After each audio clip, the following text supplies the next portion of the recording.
Halo kalon orang pintar, kembali lagi bersama Sarjana Caper. Bayangkan, seekor makhluk bertubuh setengah manusia dan setengah hewan, mengintai di balik kegelapan hutan. Selama ribuan tahun, cerita-cerita seperti ini dianggap mitos, dongeng lama untuk menakut-nakuti anak-anak. Tapi bagaimana jika sebagian dari makhluk itu benar-benar nyata? Dalam sejarah panjang umat manusia, mitologi telah menjadi cara untuk menjelaskan hal-hal yang tak bisa dimengerti.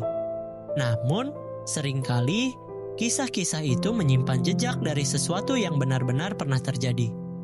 Dan kini, ilmu pengetahuan mulai menemukan bukti yang mengaburkan batas antara mitos dan realita. Kita mulai dari makhluk bernama Kraken. Dideskripsikan sebagai gurita raksasa yang menghancurkan kapal di lautan Skandinavia. Awalnya dianggap hanya dongeng pelaut. Namun pada abad ke-18, ilmuwan menemukan spesies cumi-cumi raksasa di perairan dalam. Beberapa spesimen sepanjang lebih dari 20 meter berhasil ditemukan. Dan bekas luka di tubuh paus menunjukkan mereka benar-benar bertarung dengan makhluk laut yang luar biasa besar. Jadi, apakah legenda Kraken hanyalah imajinasi? Atau justru penggambaran yang dilebih-lebihkan dari makhluk nyata? Berikutnya, Chupacabra, makhluk penghisap darah dari Amerika Latin.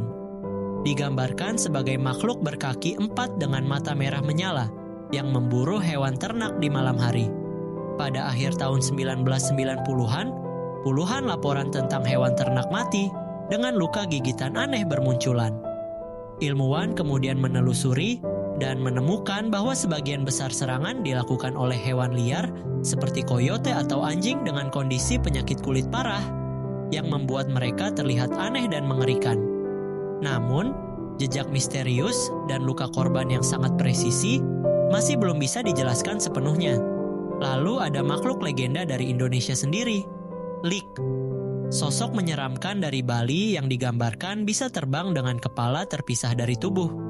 Sangat seram dan ikonik. Sampai-sampai kisahnya menyebar dari generasi ke generasi. Yang menarik, beberapa pakar antropologi dan budaya Bali menyebut kisah Lik berakar dari ritual kuno dan teknik pengawetan tubuh yang sudah dilakukan sejak ribuan tahun lalu. Meskipun tak ada bukti fisik keberadaan Lik, unsur-unsur dalam cerita tersebut sejalan dengan praktik-praktik okultisme yang memang pernah dilakukan di Asia Tenggara.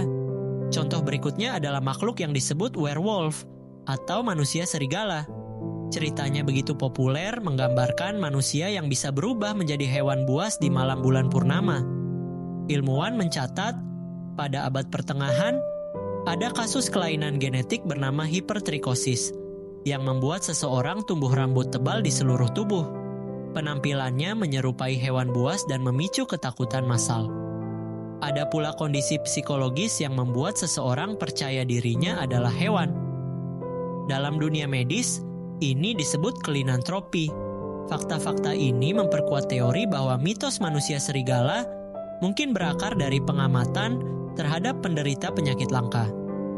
Terakhir, kita membahas naga.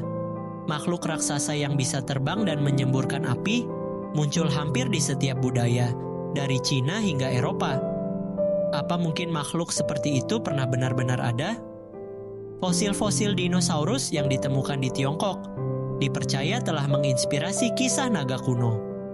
Bayangkan seseorang dari ribuan tahun lalu menemukan kerangka besar dengan gigi tajam dan tulang bersayap. Tentu, yang terpikir pertama adalah naga. Kesimpulannya, banyak makhluk mitologi lahir dari ketakutan, pengamatan samar, dan kesenjangan pengetahuan di masa lalu. Namun, tak sedikit juga yang ternyata punya dasar nyata. Di balik mitos, seringkali tersembunyi fakta ilmiah yang menunggu untuk diungkap. Jadi, apakah semua makhluk mitologi benar-benar fiktif? Atau kita hanya belum menemukan cukup bukti untuk mempercayainya? Kalau kamu penasaran dengan kisah misteri lain seputar mitologi, sains, dan fenomena dunia, jangan lupa like video ini dan subscribe sekarang juga. Agar kamu nggak ketinggalan video menarik berikutnya, bye-bye guys.